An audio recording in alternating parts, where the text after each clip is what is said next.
Now we look at it from this perspective, man. When we look at the Celtics, man, the Celtics, like, remember how people, and I made a video too, the reason why they were struggling, whatever, and I was saying a lot of it had to do with COVID and obviously not having Tatum at the 4, doing that 2 big lineup shit, whatever they was doing. Now they strictly went back to more so lineups of last year. You always see Tatum at the 4, or if not, you see Grant Williams. You don't see 2 bigs. Like, remember, when I mean 2 bigs, they were before doing a lot of Robert Williams and Tice. Tice and Tristan Thompson. Tice or Thompson and Williams. Now you're seeing strictly Thompson with Tatum at the 4, or strictly Williams with Tatum at the 4, or Grant Williams at the 4, whatever. And when I mean Williams, I meant Robert, right? And now that he even missed the 1-2 couple games, then you're seeing Thompson and, other, just basically a 1 big and then your perimeter players. So that's why they're not able to get doubled at times. That's why you're seeing Tatum's level of increasing in terms of his individual play, going back up and skyrocketing back like how he was before the season. You've seen him get his career high in 53.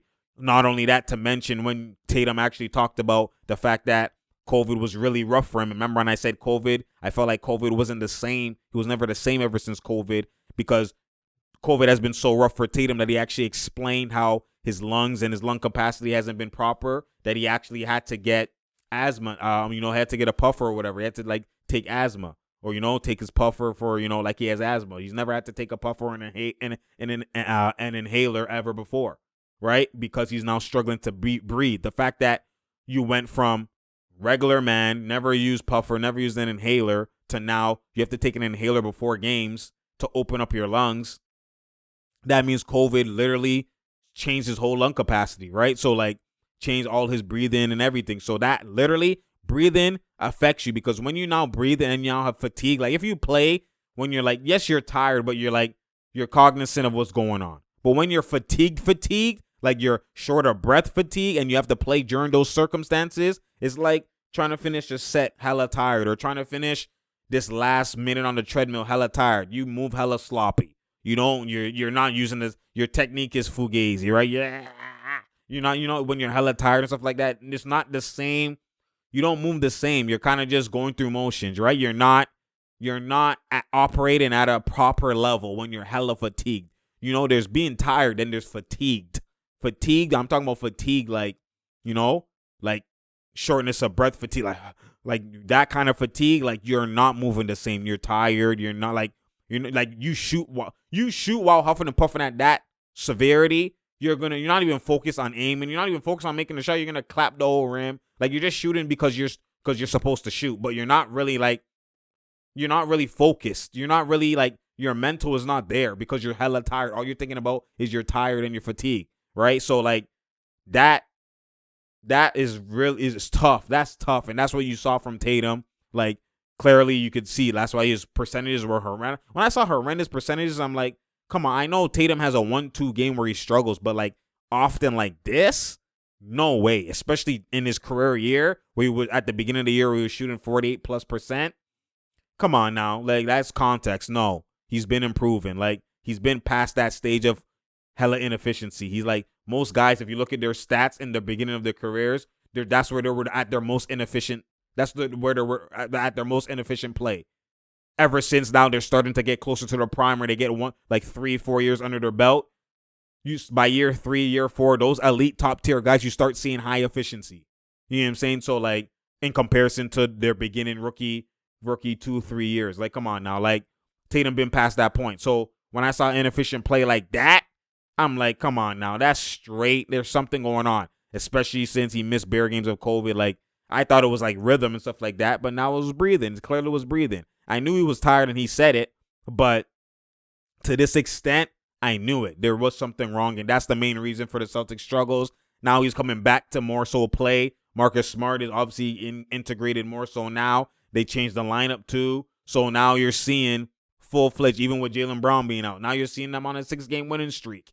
And you're seeing buckets, Jaylen Brown frying, Jason Tatum frying. Kemba now is being more aggressive because he has more games under his belt. He's now, familiar. He has his familiarity back, right? So you're starting to see Kemba be more aggressive, right? So everything's going back to normal, to where they were looking the Eastern Conference, finalists of what they were last year.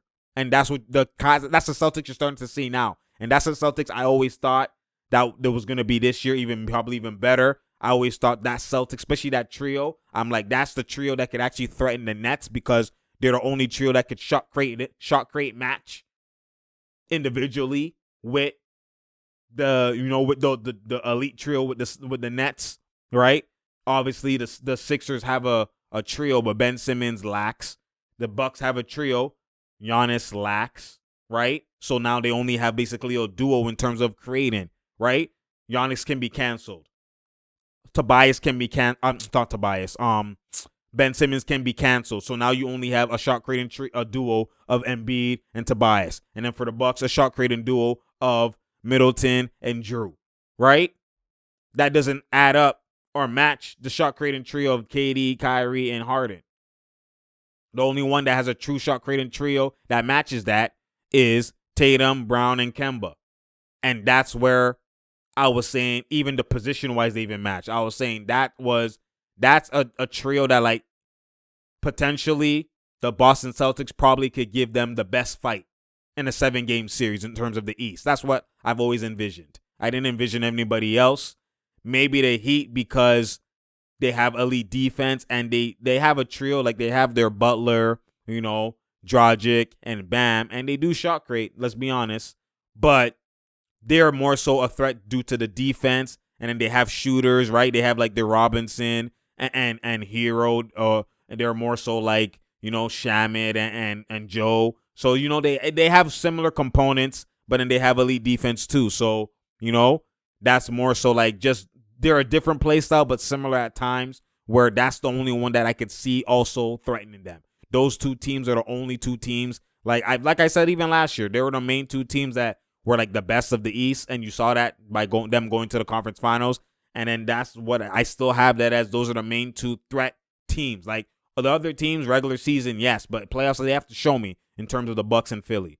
But Boston is a team that like now you're starting to see them turn it around, win 6 games. They're what? Let's see what seed they actually are right now. I'm pretty sure they're fifth or fourth. They're fifth right now, tied with Atlanta. I think Atlanta has a tiebreaker. No, Atlanta is. The reason why Atlanta is 4 because Atlanta's in the other division. So how the division goes is out of the top 4, you have to have out of the top 4, at least 3 of them have to be division leaders. So I think Atlanta is their division leader. I'm pretty sure. Let me check, make my do my due diligence like I always gotta do. Yeah, Atlanta's that division leader. So they're the Southeast division leader. So Sixers and the Nets are the same. They're in the same division, right? They're both Atlantic. And then Milwaukee is their division leader. And then Boston is part of the Atlantic division with the Sixers, Nets, right? So they can't go to 4 because if they're 4th seed, then Atlanta will be 5th seed. And that doesn't make sense, right? The top 4 seeds, all 3 division leaders have to be in the top 4 seeds. So that's the reason why Atlanta's getting priority. And if they're the only way, and this is what's happened in other playoffs too. Like Boston Celtics, even if they have the tiebreaker, or let's say they have 1 game, they have a better record by 1 game above Atlanta, Atlanta will still hold the 4th seed, right? But there'll be 4 versus 5, but at Boston Celtics will have home court advantage because the home court advantage is by record, not by seeding. So that's where a lot of people don't understand that aspect. But Boston Celtics right now, I'm pretty sure they have the tiebreaker, even though Atlanta's a 4th seed due to division reigns. Boston Celtics will probably have home court advantage if they have the tiebreaker right now. I don't know if they do or not, right? And even Atlanta has been winning. Like even New York, right, is won 6 straight. When have you seen the Atlantic division have all 4 teams in the top 6? That's crazy. Philly number 1, Brooklyn number 2, 4 out of 5. Sorry, because Raptors are obviously hella fugazi right now. Boston for 5, and then New York 6. That's crazy. Top 6. There's only 2 other teams out of the division. Only the 2 other division leaders and all Atlantic. That's crazy. But anyways, yeah, the Boston Celtics, they can still get home court advantage. That's all they need. Home court advantage. Obviously, it doesn't matter if they're 4th or 5th. But if they get home court advantage, because I'm pretty sure they're not going to get 3rd. They're hella far. They're like 4.5 games back right now. But if they get the 5th seed or the 4th seed and home court advantage at the 4th seed, They're good facing Atlanta. I mean, Atlanta's a tough matchup right now. Atlanta has been winning. They've changed. Like, Atlanta has been showing that they're like a problem. They're a problem ever since they changed Nate McMillan. They changed their whole head coach. They changed what happened there. Lloyd Pierce obviously, unfortunately, got fired. Now they hired Nate McMillan, and they've been winning. They've been on a run since then.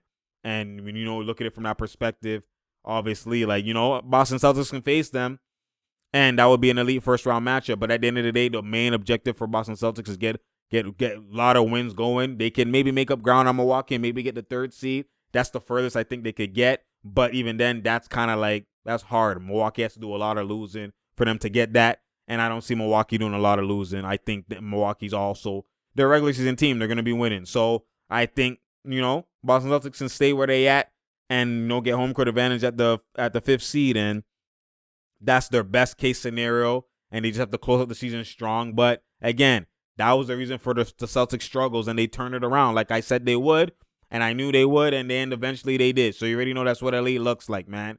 Tatum, you better rate him. That boy nice, man. That boy nice. We'll see how it goes. You already know I appreciate y'all. Share, like, and subscribe. We out here. There's no doubt here. There's no drought here. You feel me? It's True Talks. Because True Talks, you already know, man. Tell a friend to tell a friend to tell a friend. You already know, man. And I'm out, man.